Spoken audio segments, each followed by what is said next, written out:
Hey guys, a great family game often begins with a very simple question.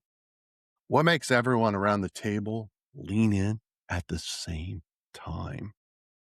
It's not always a sprawling strategy game or an epic adventure.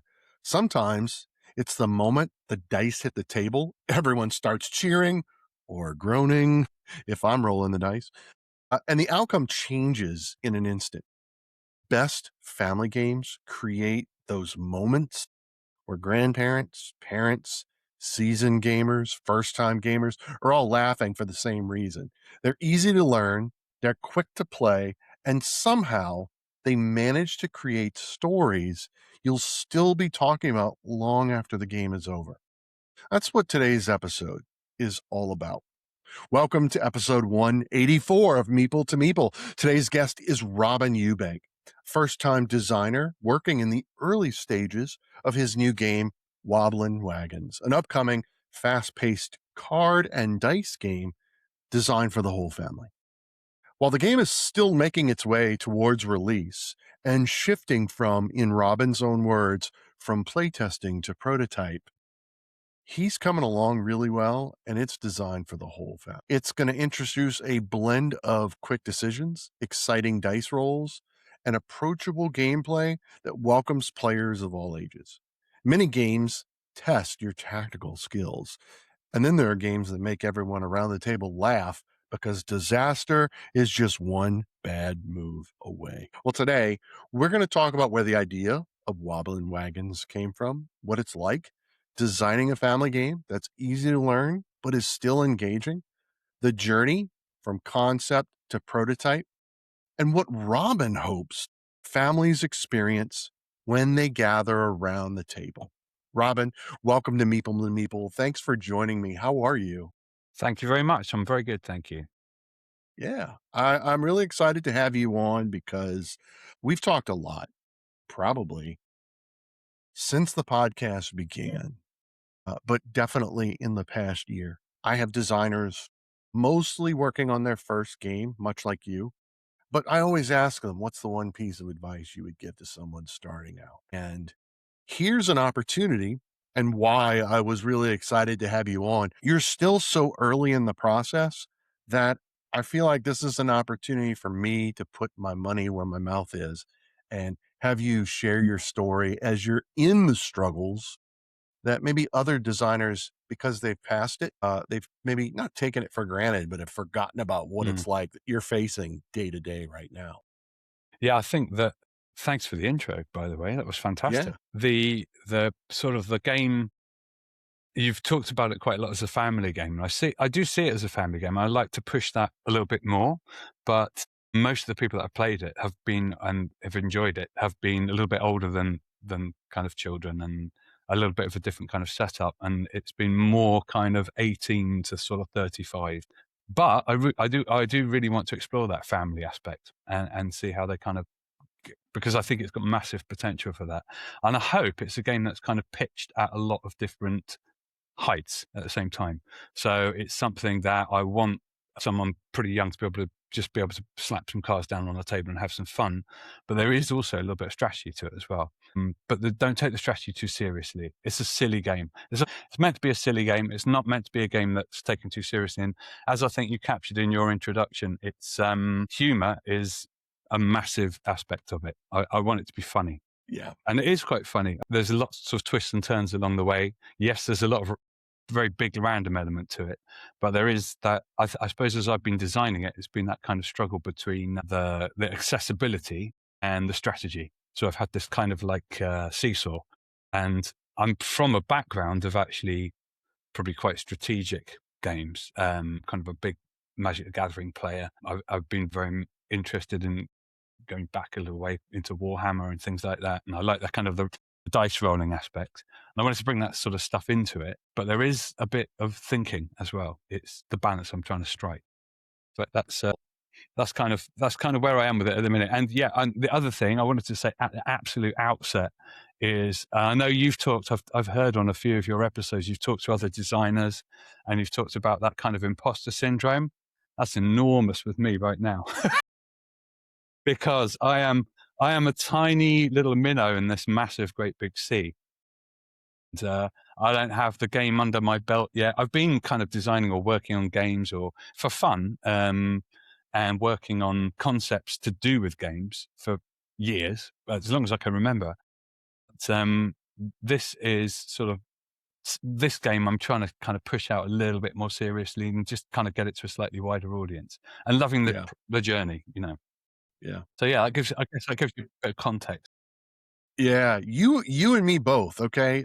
I may have been podcasting for 4 years, but in the world of podcasting, I'm a tiny fish too, and some days I don't feel worthy, so I completely understand you there. Some of your guests have got like, you know, quite scary repertoires and got a lot of stuff behind them.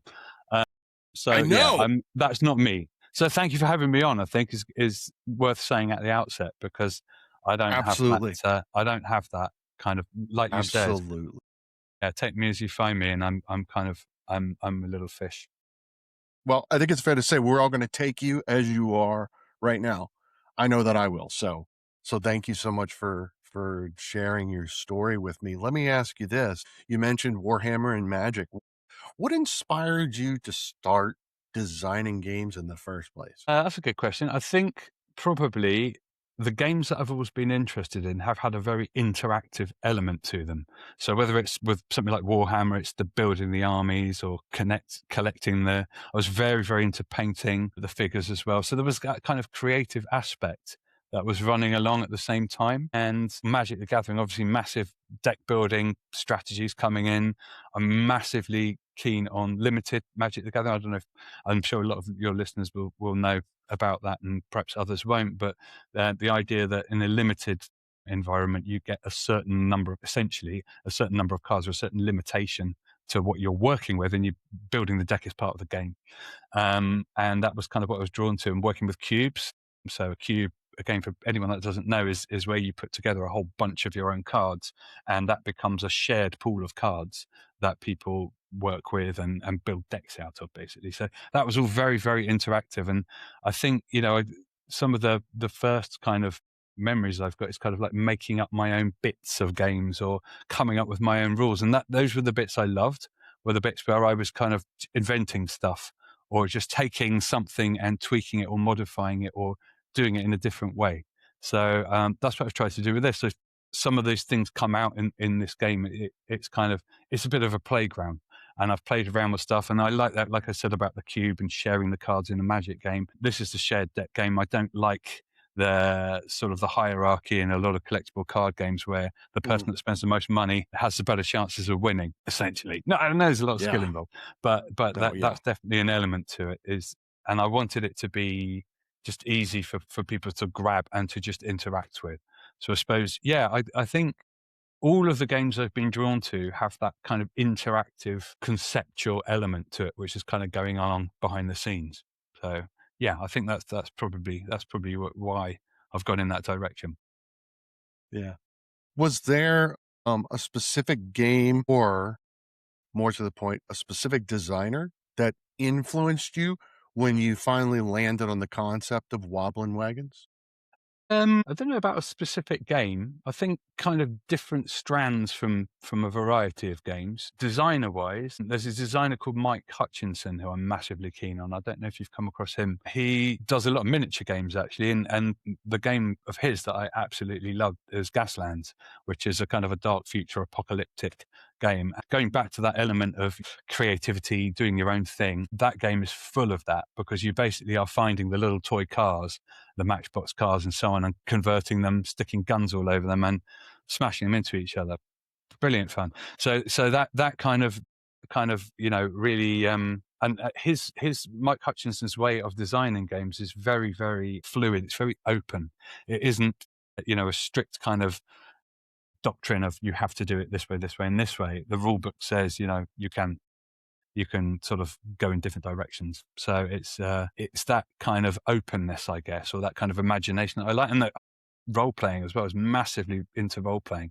So I did a lot of Warhammer, but this was going back a few years now, but I did the kind of first edition Warhammer Fantasy Roleplay, which I loved, and I tended to GM it. I tended to run a lot of the games, and I love playing it as well. But it's that kind of high level of just kind of creative freedom. My game doesn't. It's a little bit more structured.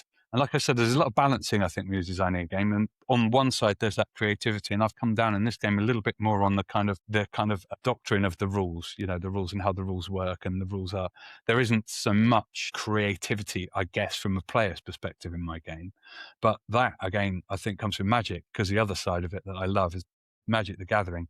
I absolutely love that kind of clarity of well, it's not always clarity of rules.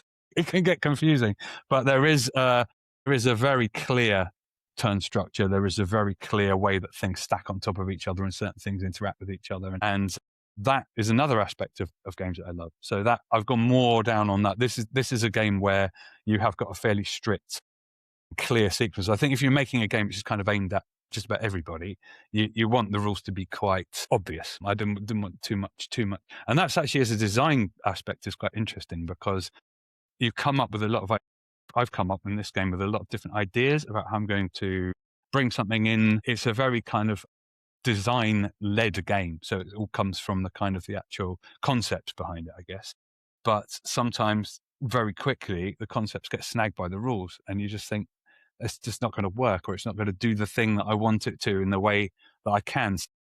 It's like Right. I think it's like designing a game is like having lots of little dials, and you have to turn each dial a little bit in one direction. And if you turn one too far one way, you have to compensate by turning the other one back, or suddenly this dial doesn't work anymore, and you have to take it out of the game. So it's Mm, kind of that balancing act. yeah. I really like the whole process of designing the game is a meta game. It's like a big game itself. So that's what I've loved, that kind of moving components around conceptually, Yeah. um, playing around with different ways that it might exist in order to get it to work. So So yeah, your favorite game right now is designing the game. yeah, it is. This is my game. This is the big game I've been playing for the last couple of years. And actually, some of the other games that I played, like I've stopped playing Warhammer a few years ago and kind of sold all my figures, and I had loads of them. And like, I'm quite an obsessive person. My poor wife suffers a lot with my obsessions of games and so on.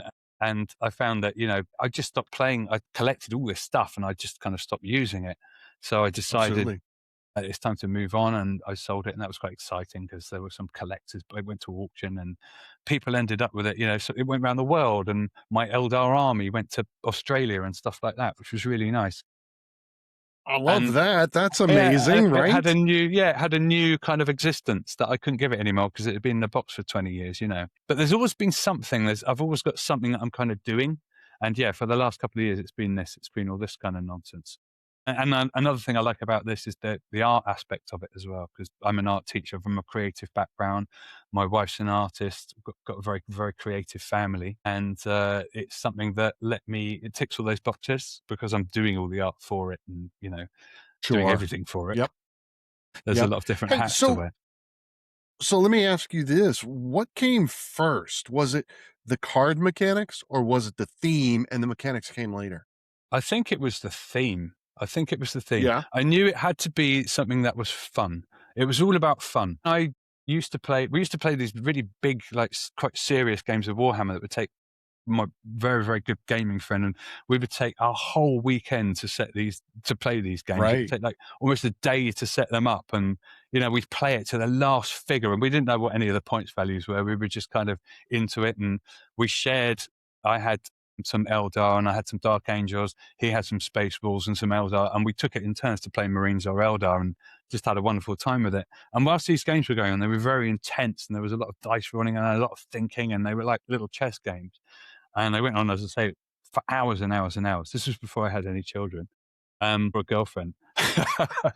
And I got to a point where we just occasionally just did something silly. So at the side of this great big Warhammer game, and there'd be generals battling it out, and there'd be shells flying overheads and explosions everywhere. And we had a little sub game going on, and we found some little characters from cereal packets, which were just silly little gnomes and things like that, and we gave them names, and we put them down there, and we made up rules for them as we went along, and it was a really nice, like, sort of downtime. We just have this big moment where we're thinking about it, and we get quite, you get really into it. Like you get really emotionally invested in a game, and the dice rolls were like, oh no, I can't, it was emotional stuff. And then suddenly, oh, we ought Right. to let's do a little bit of the old silly characters in the corner. So we get the dice out and start making up stupid rules as it went along. And actually, out of all of that, all those big games, don't get me wrong, I loved the strategy. I loved all the other, I loved the serious stuff, but I also loved the silly bit. I loved that stupid little Of battle course. going on in the corner between the plastic gnomes. It was just brilliant. And Right. I thought, I suppose that was the thing that I wanted to encapsulate in this game. And because it was a Warhammer game, because we were doing a lot of rolling dice, that had to be in it somehow. So my game is kind of split into two sections where there's a kind of a phase where you're creating the wagons that you're going to be taking part in the challenge with, and then there's a dice battle basically. So that dice battle and that kind of rolling the dice and it hinging on certain things was very much rooted in all that kind of silly nonsense. Right. That's kind of where it Right. came from. So designing games for families can be deceptively difficult, right? How do you create something that's accessible for kids all the way up to grandparents? I think it's got to be really easy to understand. And I have gone through all sorts of changes with it where it's kind of gone more complex and then I've cut it back and I've ended up coming much more down on the accessibility. They're easy to kind of get into. So I think the way it's Right. kind of designed, that's one aspect of it for sure, is that it's got to be easy to understand. I really didn't want, because I love games and I love playing games and learning different games, but I don't like reading rule books particularly. I don't like kind of like trying to work out the minutiae of a particular, what happens in this situation when Yeah, that bit of absolutely. it just kills the mood for me. So I wanted a game that Yeah. didn't have any of that at all. And if I can, I don't want with this game. I'll see how it goes because it is going to get a bit more complex. I've got plans for expansions and things like that. And if it does get to that stage, I'll have to think about this a bit more. But with the core game, I didn't want a kind of like an FAQ that went along with it with, oh, by the way, if you get this card and this card at the same time, and then someone else has got that on the other side of the board, you have to Right. do some other, what happens, and you have to do some other complex procedure. So it had to be really easy. The other thing, going back to your question of you like, how is it there for everybody? How is it accessible for everybody? Yes. Was that luck aspect of it? Absolutely. Because like I said earlier, it's a game that you can get quite into the strategy of it. And once you've understood it, first it just seems completely stupid and nonsense and random. But actually, there is a little bit. I wouldn't have just made a game that was solely like that. It's got that kind of element of timing. It's got an element of trying to tailor the luck or change the luck in such a way that it advantages you. That's kind of what it's about. You don't, if I'm really honest, it's not a game that's going to reward loads and loads of strategy because somebody will maybe slap down a card that your strategy gets blown up very quickly or can do. Nothing is precious in the game. People, when they start playing it, will play a couple of cards and then start apologizing to each other. Oh, I'm really sorry, but I'm going to have to destroy this because and then after about 2 turns, they're like, oh no, this is what we do. This is it. This is the game. We're just going to Right. smack each other over the head. And it's funny. It's like a slapstick. Do you know what I mean? It's like a kind of a silly Yeah, cartoon. absolutely. But some S- of the situations that have come out of some of the interactions with the cards that I didn't know they were there, and they surprised me. I'm like, oh wow, that's brilliant fun. I hadn't even thought of yeah. that one. So yeah, it's definitely got that kind of randomness to it. Right. So in terms of when you were envisioning, I mean, early, like you just starting this project, did you have an age group in mind Not really, not when really. you were designing? Were you no? Not really. I suppose I really just made a game that I thought would be really fun and that other people could play. I didn't really have a target market. As it's kind of turned out, and it's maybe because of the play testing I've done, the target market's kind of been like student sort of age, like kind of 18 to 25, 18 to 30. A lot of people who've Okay. played it, who've loved it at that sort of age. And I want to test it more with younger people. I want to test it more with families to see how that goes and see where I can draw a line on my recommended age. I've sort of initially said 10, but I'm hoping I can push it down a bit lower than that. It depends Right. how people Right. react to it. But children get it quite quickly, so it's nice that it's something that you can. The door is wide open. Yeah. Yeah. What's been the most difficult challenge for you so far in the whole process? Hmm. There's a few. Am I allowed to say a few? Okay. You could say them all. Yeah. Okay, so I think logistics and working out, and this is a bit this is still a big gap. And this is some of the people that you've had on know this stuff so much better than me. I'm just starting out with this, but it's actually working out, like if I want to actually properly do this, I'm going to have to sort of, like get going on social media and tell people about it and stuff like that. And I'll have to kind of work out how it's going to be manufactured and all that kind of stuff. So initially that was really daunting, but I have to say, Sure. once I got going on the Instagram. I love the Instagram account. It's linked up with Facebook as well. And you'll get a feeling quite quickly if you have a look at that of the sort of the nonsense that's going on. And like I said about the humor, it's very, very silly. And it's meant to be fun. So it's just like I said before, it's like a kind of a playground of just so that bit of it was very daunting, but actually I'm loving it. Other bits that have been really difficult, writing down the rules so hard to actually write down the rules. How you actually describe. You can have a very simple concept, rolling a certain number of dice in a particular way, and how you actually put that down in a concise way, which is clear, that can't be misinterpreted by people. It's Mhm. so hard. It's so hard, and the number of times that I've kind of gone through, and you mentioned we were having a chat before, and you mentioned about the rule book. I've tried to kind of keep the rule book fairly up to date. The game's evolved quite a lot, but I knew if I didn't, it was going to be a horrible nightmare of a big sprawling mass of different stuff that I'd have to kind of go back and remember how to explain in the best way I could. So, yeah, getting that across, I think, has been a really difficult thing. And the other thing that I found quite hard at first, you've talked to some of your other podcasts I've really liked because I could identify with some of the people that you've spoken to a lot. I know you spoke to Leon from Questioning, and he was one of the first people I met at a games Oh, convention when I that's was just great. Good. and lovely guy, really, really nice person, first person to meet. But in your discussion with him, you talked about that sort of vulnerability of actually putting the game out there and putting it in front of people and thinking how are people going to react to this. It's got easier, and I think partly because I'm a teacher, and as you can tell, I talk a lot. I'm fairly comfortable in that kind of situation, making people feel welcome, kind of bringing people into the game. I try and do that. And I love that. I absolutely love that taking it to a convention and just kind of getting people to play it. It's wonderful. But it's at first was very challenging. Was to okay, well here's the thing I've got. Here's this idea which so far has just been this thing in my head, and now I'm going to Sure. throw it in front of these people and see what happens. And that's quite Yeah. scary. Mhm. And I still get this now. Like if I'm even now, I've done it quite a few times. But when I get someone who's new to the game and I'm explaining the rules to them, I don't know if you've had this, but anytime you try and explain game rules to someone, is game rules are so complicated to explain and so boring to explain to people. And I've very often, not always, maybe it's just me, but it's not. It always sounds more complicated than it is. It always does. Yeah, there's always, and it's always a situation of you're not really going to know how easy it is until you start doing it. No, you are absolutely right. I've quoted this before, and now I'm going to do it again.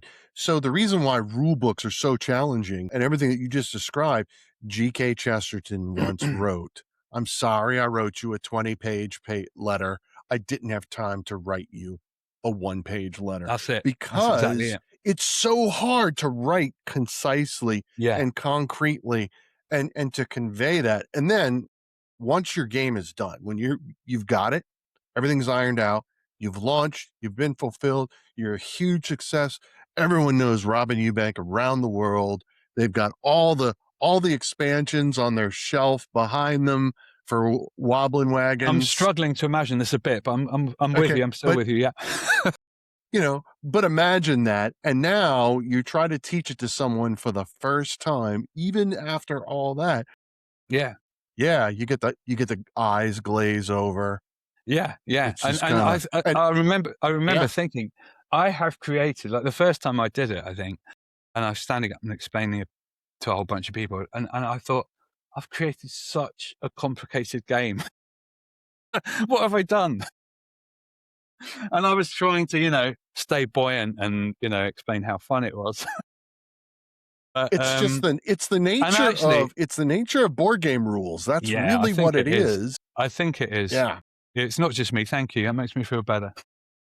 Oh, yeah. No, no, absolutely. I think it's a thing that no one talks about. We don't talk about that. We all have to do it, but we Yeah, don't talk about it, you know? yeah. And I think it's good to get it out there and air it because maybe there's something we're all missing, and I don't know. If it is, I'd love to know what it is, yeah. Yeah.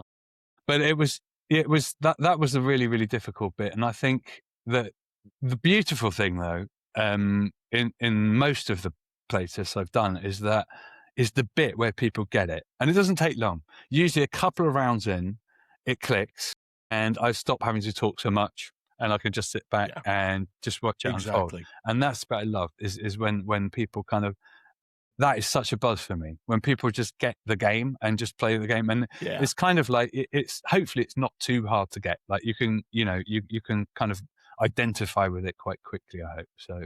Yeah, that's it's worth it. It's worth it in the end. The other, sorry, we Yeah. were talking ages ago. You asked me about challenges, and the other one I wanted to mention before we moved on was just timing wise, because it's quite a lot of work, and I wanted it all to be at quite a like visually, because it is a game that kind of is sold, if you like, on the visuals, and it's sold on the art, and I wanted to make it of a certain standard before I kind of got anyone to play it, really. So that's taken time, and I've spent a long time doing things because things haven't worked out with the rules or whatever. I've spent a long time I'm a very inefficient game designer because I spent a long time doing stuff which got axed or didn't get used or whatever. But I kind of, because I'm in it for the ride. I love the actual journey.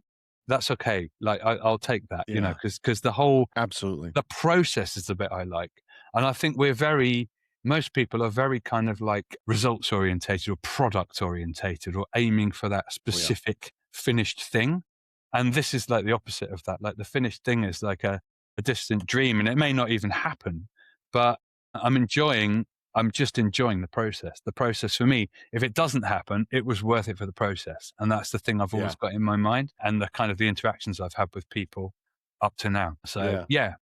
yeah, Was there an element, that at some point in the playtesting, you had to cut it, but it's the one it's an element, it's an art, whatever it is, that you've cut that you're really clinging to and but yeah, you really yeah, wanna yeah. yeah. I had these mercenary cards that were in it. It's a long story. I won't give you the full kind of lowdown of the game and how it evolved, but I had these certain the game operates. I need to tell you a little bit about the game, how it works in order for this to make sense. But the Absolutely, game go ahead. operates is, as I said, it's basically, I won't give you the full lowdown, but everyone shares a deck. You get 5 cards. You get a wagon board, which is a kind of I've got one here. This is a kind of a.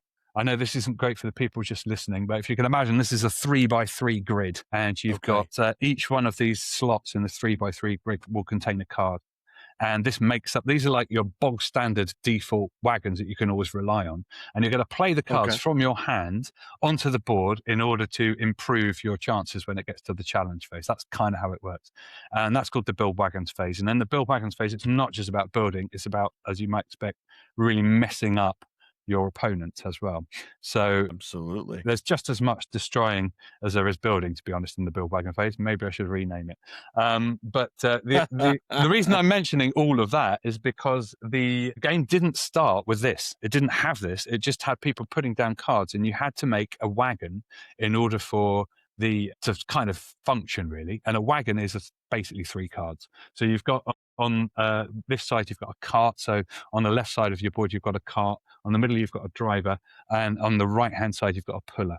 So you put those cards in sequence on the board, but you had to, the first version of the game, you had to just put them on the table, and you could make up to 3 horizontal wagons by putting these cards next to each other on the table.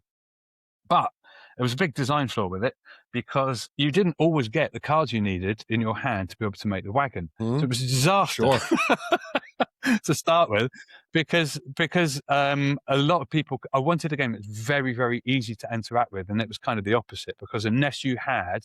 And there were ways I thought, oh yeah, I'll be okay because I've thought about that and I put this rule in and I put that rule in. No, none of that worked, and actually it was very very restrictive. So that's when the wagon board came in. But before I had the wagon board, you could depend on a mercenary to help you. And the mercenaries had silly names and they were all little characters and people loved them and they were such good fun.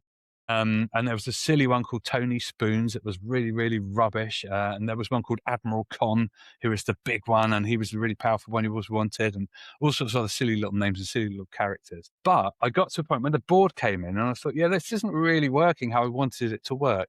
And the board came in, the mercenaries were redundant. They didn't really make sense for the rest of the game. And I had to axe them. And I still feel bad about that now. And I've still got Annika, I am so sorry that John Barnabas had to leave the game. I've still got people who say, "Oh, I really, really like that." So they may come back in a different form in an expansion, Sure. but it's stuff like that. I think because the art and the way I've done it, and again, it's probably not the most efficient, but the art and the rules and the concepts have all gone very much. I've tried to kind of make them all go hand in hand from the outset. Any game designer will tell you, don't do it like that. Do it on scraps of paper and blah blah Right. blah. But I was like, no, Right. I need to see what this is like. This is just the way I'm working with this, and I need to visualize this, and I need other people to come with me, and I can't do that if I just give them a bit of card with a really, like this is a little character called a Wobblin written in biro. It's not going to do it. So it all Right. had to kind of go hand in hand, and it has meant that I've spent a long time doing stuff that didn't necessarily get used, or maybe didn't get used for the purpose that I intended it. So Right. yeah, Right. it's been slow. You you mentioned that you are an artist and you are an art teacher by trade. Yeah, You've also mentioned that your wife is an artist. yeah, I know because you've told me that you're not only are you designing the game and writing the rules, you're doing all the artwork yourself. yeah, yeah. My question is, has your wife done any of the artwork? Does she No, express any in she does no. more serious artwork. She's a very Okay. good paint. There's a painting of. Oh, can you see that one up there? That's a painting of. She's a portrait painter, so she works with oils, Okay. but she does a lot of Okay. other creative stuff as well. So she's done all sorts of things with stained glass and jewelry and clay and multi-talented. Yeah. So no, and it's my little baby. This as well. Like this has to be. Sure. I think doing it on your own is hard, but it Yes. means you do have that complete kind of creative autonomy on it, and I Sure. quite enjoy that. With this, I know at some point I'm going to have to get some other people to help me if I want to produce this thing, but at the minute, That's the point true. where I am, and I have done to a degree with the playtesting. That's vital because that has shaped the rules completely. But actually, in terms of producing the art and all that stuff, yeah, maybe I'm a little bit of a control freak on it. But it's messy and it's crazy and it's kind of splashy inks and bright colours. But it's kind of developed its own little aesthetic now, and I want to kind of keep that, doing it in that way. Yeah. You mentioned Leon, who of course was on the show earlier this year. Have you met with other game designers in the community there in Yeah, England? And how has that experience been for you? brilliant. I think we're really lucky. I think we're really, really lucky in the UK. I don't know. I'm sure it's the same or similar in other countries too, but it's just my experience. Everyone I've spoken to, everyone who's played my game or talked to me about it has been really positive, really friendly, really free to give information. I think at one point you had Evan from Sleepless Night Games on as well. Yes. Yes, Evan, And I'm yep. part of his board game prototype group as well. Mhm. I don't really use it that much, to be honest, but I pop on and off. It's nice to know it's there. Do you know what I mean? It's nice that Yes. to have that in the Yes. background. And I have popped on once or twice with a couple of questions, and everyone, without fail, is generous with their time, their ideas, their support. Honest opinions and honest ideas, but given in a really nice way. Uh, so yeah, I've found what a wonderful community to be part of. I think that kind of game design community is that's quite special because I kind of thought initially there was going to be an element of elitism or an element of kind of like competition, like thinking Mm. that, oh, I'm not going to tell them that because they might kind of, but I mean, what the games market's like, it's so flooded anyway that there's no point It's in being like true. that. You might as well just be friendly to everybody and Right.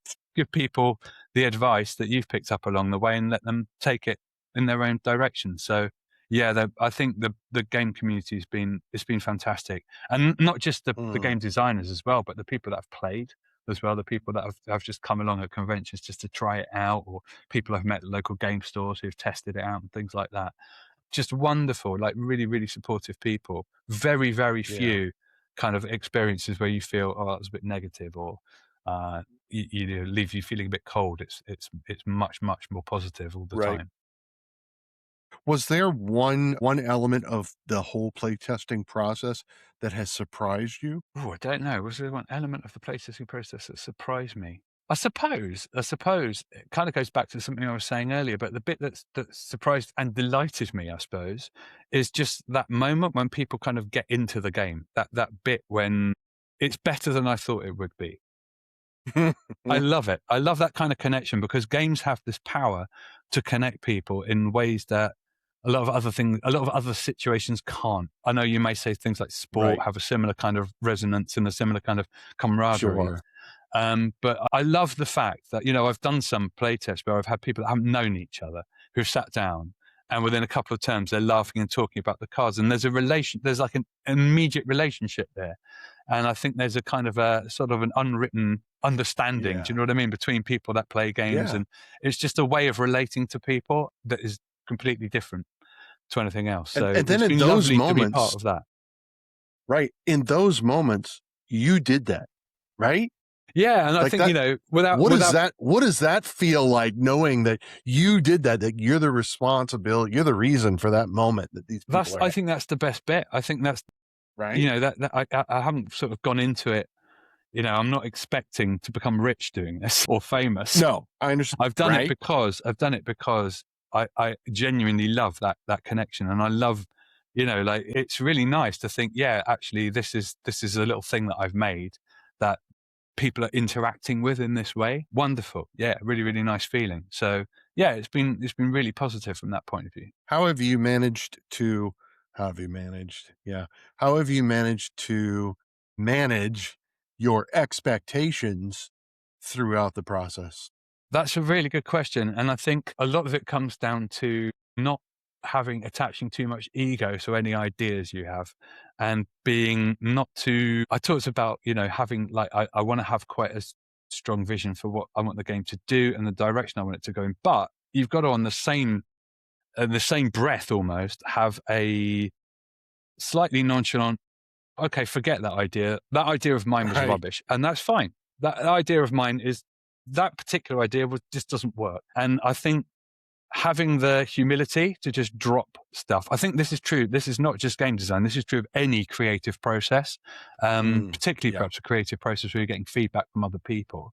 But it's not being too hung up on the specific thing that you thought was going to be the really, really good thing and just being open. But Mm, it kind of right. goes back to that idea of it's a little bit like a game, and the game is going to take twists and turns. And there's a balance between forcing it in this direction and letting it do its thing. And it's definitely done its thing. It's like changed a little bit and it's become something a little bit different to how I imagined it would. And it's landed in a slightly different spot to where I thought it was. And I think the thing is like being fine with that, because you talk about expectations. It's like, it's not imprinting that expectation on the outcome. It's not having a big, big hang up on that expectation being exactly how I envisaged it. It won't be. Like, just accept it's not going to go how you thought it would. And then you're in a much, Yeah. much better Yeah. spot. You're in a stronger position. So yeah, and What as do I say, I you think that's true. Sorry, go on.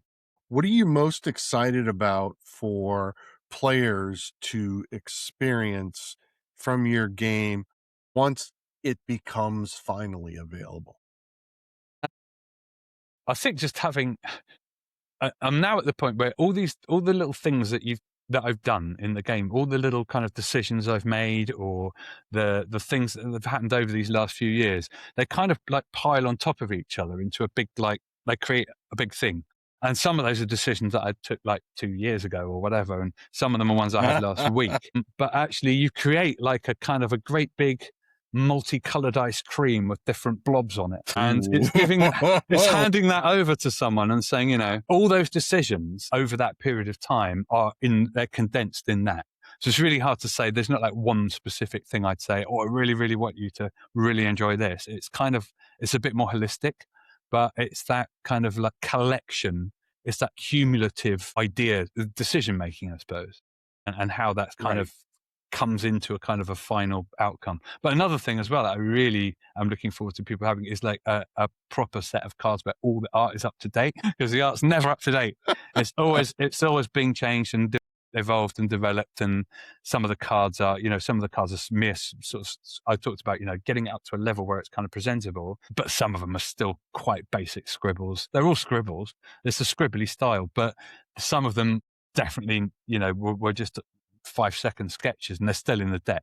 So at the minute, I'm working through the process of getting the art up to date, and that's the thing that I love. Yeah. That I can't wait to kind of share with people, because it looks so much better when all the cards are the new ones. Because when I started, I kind of didn't really know what I was doing. I knew about the creative side of it, but I didn't know so much about the technical side of it.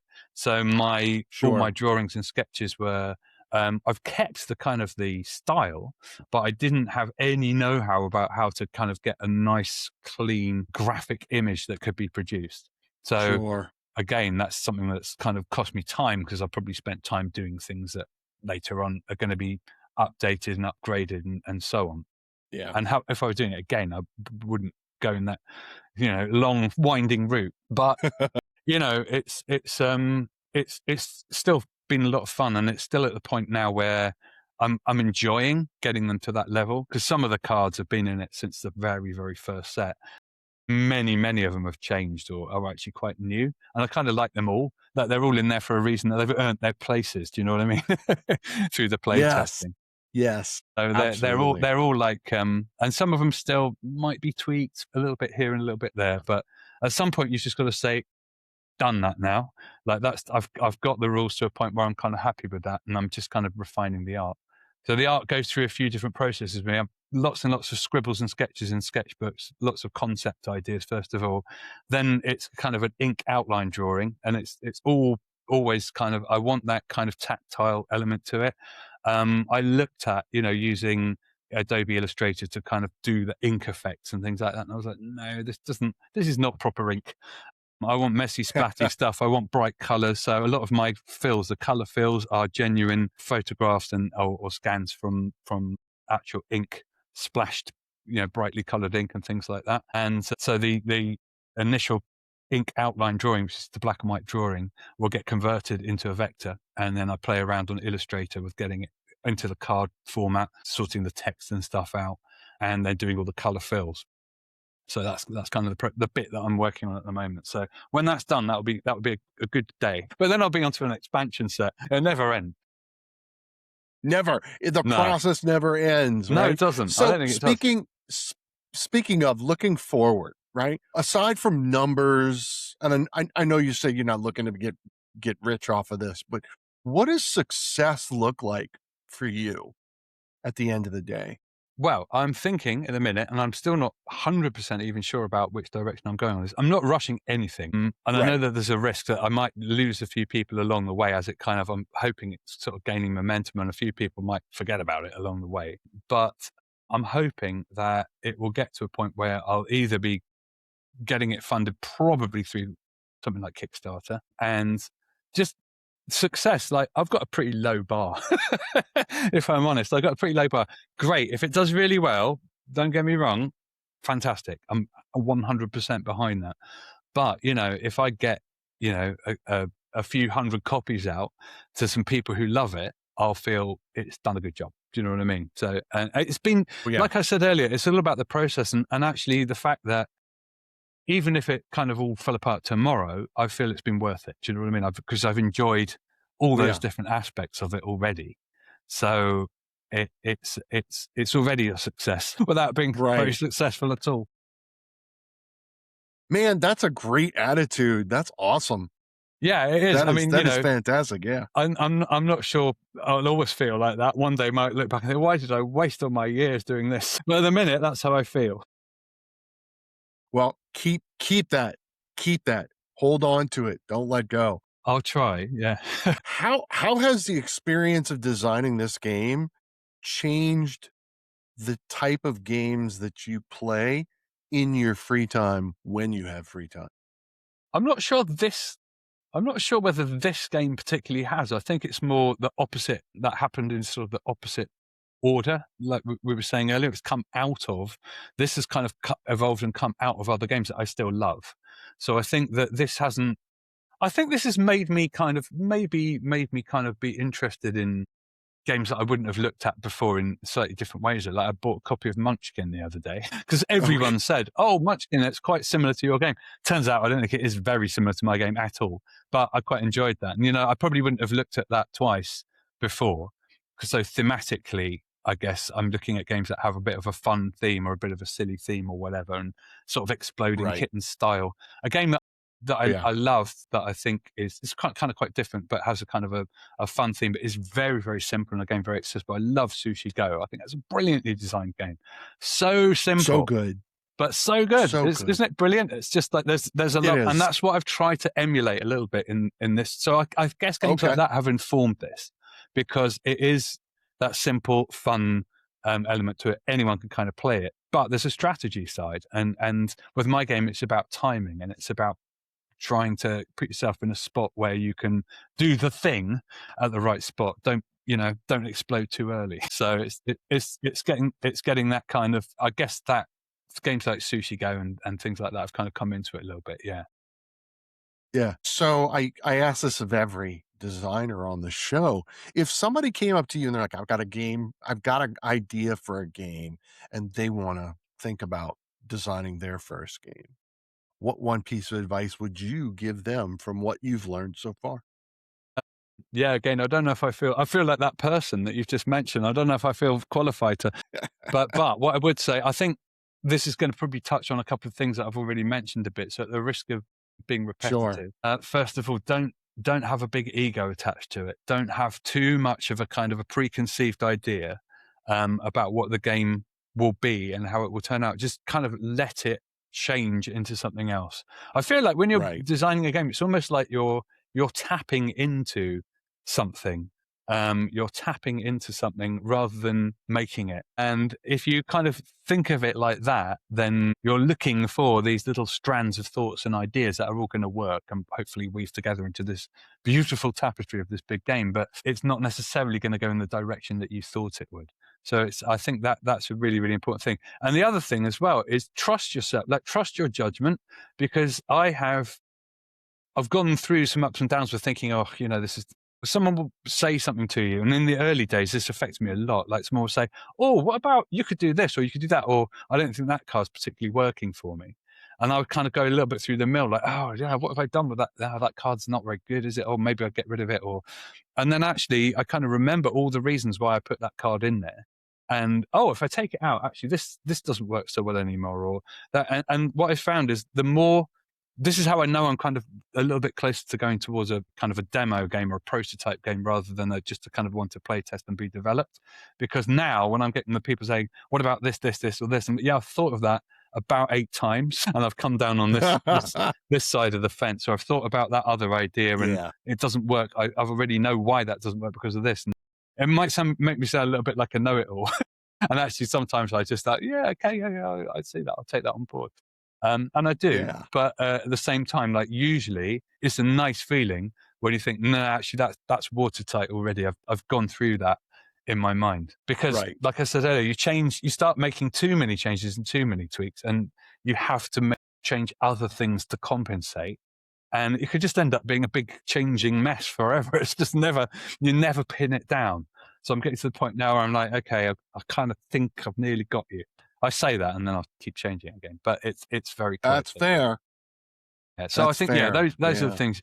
Don't carry that idea preciously of what it is and how it might evolve, and listen to people as well. Listen to playtesters and what they say. So important, because I had in the early days when the game really wasn't working, I had one guy that sat there and just said, "Oh, I haven't been able to play anything for 3 rounds because the cards wouldn't let me do it or whatever." And I was like, "That is not." And you just got to put your hand up. Okay, that's bad. That's not what I wanted. That is not the game that I Yeah, ever wanted. So, but that informs your choices. And if you've got those it sort of does. slightly negative or slightly, snaggy bits, they're the things that actually make it work, and they're the things that make it solid. Right, So I think it's being right. just being kind of open to what people say, and also like everyone, it's worth mentioning that with that as well, everyone's got a different slant on games, and they're all coming at from their own angles. So some people just won't like what you do, and it's not for them. And I've had like a couple of people that have said to me in playtests, "Yeah, but I've just done all this," and then they've just played one card, and then they've won, or they've ruined this, or they've taken that away from me, and I'm like, "Yep, Yeah, that's how it goes." that's yeah, exactly. Yep, that is absolutely correct, 100%. If you could describe Wobblin Wagons using one word, what would it be? Fun. Yeah, fun. You've used that a lot. I just figured, yeah. So you have you're consistent, and I love that. S Yeah, fun, fun. That's it. Hey, so, the game's not out, you're still working on it. However, if anyone is interested in reaching out to you to find out where they can demo the game, where they can get in on a prototype so they can help play test it, where can they find you on all the things? Interesting. Yes. Yep. Yep. Well, there you go, guys. So be on the lookout. Wobblin Wagons. Find them on Instagram and Facebook. Check that out. I know I could use a little more fun in my life, and I'm gonna have to get a prototype, if not when it gets published, a final copy myself. But guys, make sure to hit that like and subscribe button. We've got to feed the algorithm. Otherwise, I can't bring you more content. And as I say every time, let's be kind to each other and play more games and have more fun.